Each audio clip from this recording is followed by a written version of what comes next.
extraordinary council meeting. And just to acknowledge that we have Councillor Stewart and Councillor Crackett on Zoom. Councillor Ludlow sitting at the back of the chamber due to a conflict of interest. And Councillor Pottinger is an apology. If somebody would like to move the apologies. Grant, thank you. Leslie, thank you. All those in favour? Aye. Carried. So we only have one agenda item, which is the representation review. Before we do that, I need to make a public apology, which is part of the commitment I gave at the end of the Code of Conduct inquiry into the New Zealand Today TV show that I was party to. So I just wish to acknowledge to my elected colleagues and to the community that by participating the way I did in that interview, that I breached the Code of Conduct expectations of elected member and portrayed the city in a very poor light. And as an add to that, I'd also like to acknowledge that Tom has had a difficult role to play, and I thank you for that. Not been easy to mop up some of the mess that we've had with that. So moving on to the representation review, it's a straightforward paper that's been presented, has 4 recommendations, and before we get to those, is there any discussion on the papers themselves, which basically, for those watching in, is that we do not wish to submit onto the Southern District Council proposal, but we do wish to lodge a submission for the Environment Southern proposal, which in very simple terms gives the view that we feel that with the changes in the demographics of the Southern region, that we are one position light on the Invercargill City / Rakiura area, and that there are a couple of other council reputation areas that are a bit light of the criteria that would normally be applied. And so we have a recommendation in relation to that. And so anybody else like to contribute? Ria. Sorry, Mr. Mayor, I'm going to call a point of order if I may. Sorry, I just was a bit stunned and I had to catch the situation in my head. I understood that the apology that you were to give was to be at a full council meeting, council whole. This is a full council meeting. An extraordinary. Well, again, I'll reiterate, this is the first available full council meeting. If not everybody's attending the extraordinary meeting, that's not an issue for me. Okay, so you're okay. That doesn't sit smoothly with me, but if that's what was voted on at the time, then okay, sorry. Well, my belief in doing that was to resolve this as quickly as possible. General feedback in the community, and certainly from the comments made by Councillor Pottinger at the last event, was that he felt a bit vilified by this, and this sitting round is not in anybody's interest. So hence this is the first available meeting that is available to me to make that apology. Okay, thank you, noted. Yep, thank you. May I say something? Certainly. Your apology was carefully worded.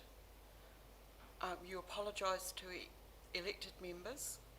Yep. You apologised to the community. Yep. You did not apologise to the staff and the mana whenua representatives who were also part of that process. I recognise that this has been challenging, but it has been challenging for all of us. I hope that it was not your intention not to include mana whenua representatives and exclude them from the apology, because we were also offended and affected. And I hope you didn't intentionally exclude staff from this, because that was the request that was made by the table at the meeting regarding the Code of Conduct. So, with all due respect, I honour the fact that you have made the apology, but for the public's sake, I think you need to clarify whether or not all the offended parties were included in your apology. Well, as a response to that, I don't differentiate between mana whenua reps and elected members when it comes to offence around the Code of Conduct. The Code of Conduct was heard, and mana whenua reps had a voice in that decision-making process, and quite rightly so. So my broad apology is to all those concerned. I'm not trying to exclude anybody. I have publicly apologised in the media. I have tabled an apology. I'm not sure what more I can do, but I certainly didn't wish to exclude anybody in that process. Thank you for that clarification. Yep, thank you. Right, moving on to the submission that we have in front of us, paper that we have in front of us. Is there anybody who wishes to discuss, in particular, the Environment Southland proposal? Yeah, Tom. Can I just ask whether, I presume this sort of approach has been going on for decades. I don't know how long it's been going on for. Has there ever been a rebalancing before because of the change in population of the two different parts? Leave Michael to chip in with that. Thank you, Mayor Clark. The short answer is broadly for Environment Southland, no. Since the representation reviews were brought in, they haven't had an adjustment for their numbers. It's not, to be fair, it's unusual for many councils to tinker with numbers of councillors. It's not to say that it shouldn't be done, and it's not to say that it shouldn't be done where there is population growth in an area at the expense of other areas. But since the representation review provisions have been brought in, the answer is no. Sorry to you again, Mayor. I mean, it does seem to me that while this is absolutely fine when I look at it on an arithmetic basis, presumably the population over decades and even a century is going to swing around between rural and the city, and at the moment there's a 50% representation between the two, as I understand it. I mean, while I would support this, but I don't think I'd want to die in a ditch. I mean, it does seem to me that 50% representation for the city and 50% representation for the rest of Southland just seems to me, might not be arithmetically absolute, but it just seems to me like a fair thing. You don't need to respond to that, or like to? Thank you, Mayor Clark. No, it is a decision for this council on how you proceed. It's noting, of course, that it's the Invercargill Rakura, so we include Rakura Stewart Island with us, but it is otherwise Invercargill City District that has this level of representation. And of course, we aren't the only urban centres in Southland.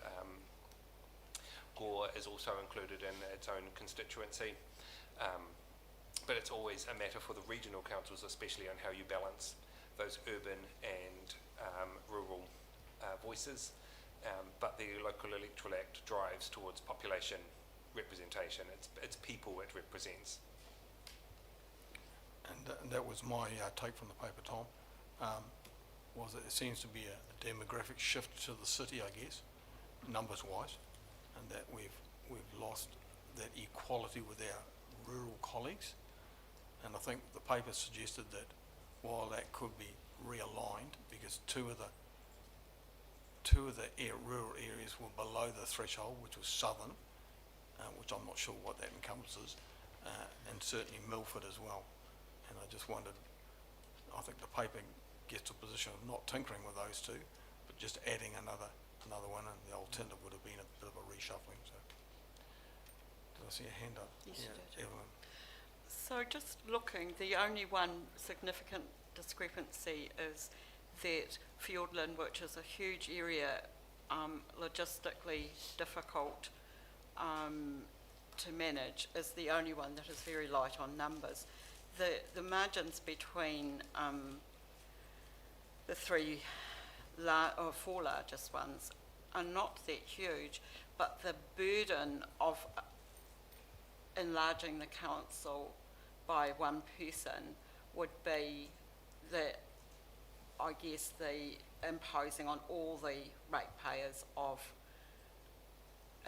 the Environment Southland area, and that would be why they would be reluctant. I'm not sure that we have got enough argument to say that we're at a disadvantage when we're in a 6-6 split.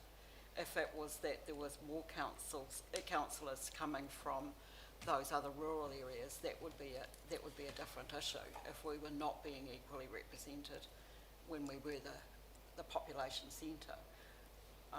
But there are rural areas within Invercargill Rakiura anyway. I mean, obviously, because Rakiura is a sparsely populated, quite large island. I think on balance, I feel like we have got sufficient voice and the logistics of making it to accommodate the challenge of having Fiordland as part of Environment Southland's area is something that is just a reality, not something that we can change. You wouldn't ideally want to make the area represented by one councillor any bigger than it already is, I wouldn't have thought. And that would be the alternative. So if you wanted to keep the numbers the same, that would be the kind of shifting around that would have to happen. So I'm assuming from what I read in the paper that that's not a decision for us. That's a decision for Environment Southland. We don't determine the number of councillors they have. We just determine the population base to be applied. And so we've been faced with two options in our paper. One is to suggest, no, we don't increase the numbers, and we just stay with the same number of representation, but that would require some sort of juggling of the boundaries around Milford in particular and around Southern, which were the two mentioned, or alternatively that we would be okay with increasing the numbers by one. I guess at the end of the day the buck will stop with Environment Southland. Leslie, you had some thoughts on that? Thanks, Mr. Chair. Look, I just wanted to say that representation reviews, which are meant to happen once every 6 years, and our last one now is a few years ago from Invercargill City, are about people, not about land mass. That's the basis on which we had our last representation review. We were talking about the population of Invercargill and its various parts. We weren't talking about the land mass. I think it's a perfectly valid point to make in a submission on the Environment Southland review that there is the question of, quite validly, because of population growth, I think this is a very valid point to make. Yep. Not saying, as Tom said, that we would necessarily die in the ditch or have a bitter argument about it, but it is a very valid point to make about a representation review, because it is About people. a population-based exercise, not a land mass exercise. No. And that was certainly my position as well. I think that rightfully or wrongly, sometimes Environment Southland is perceived to be a farmer-dominated area. Now, I'm not saying that is the case, but that there's that perception. So I think it's reliant on us to make sure that we have an adequate number based on population base. So, any further discussion on that? Oh, sorry, Ria. Thank you, Mr. Chair. I also endorse what Councillor Soap is saying. It is about population review and it's about the people and not about the land mass, because I'm noting here under our staff comments that because Environment Southland have not acknowledged our population growth, we may very well be unrepresented. So I'm off the mindset too that we need to support a submission to Environment Southland. Any further discussion? If not, oh, sorry, Leslie, yes? I should have added, if we don't put this in now, our next chance is 6 Too years late. away, by which time the discrepancy might be a great deal more Yeah. obvious, and I just think it's a point of principle Sure. to raise the issue now. Yep, Absolutely. thank you. So would somebody like to move the 4 recommendations? Leslie, thank you. Sorry? Oh, sorry. Yep, 6 recommendations, Leslie. Yes. Yeah, and Ria's the seconder. All those in favour? Aye. Anybody opposed? No, thank you very much. If somebody would like to move that we... Oh, we now... Meeting's over. Just to be mindful, we have a councillor-only meeting to follow.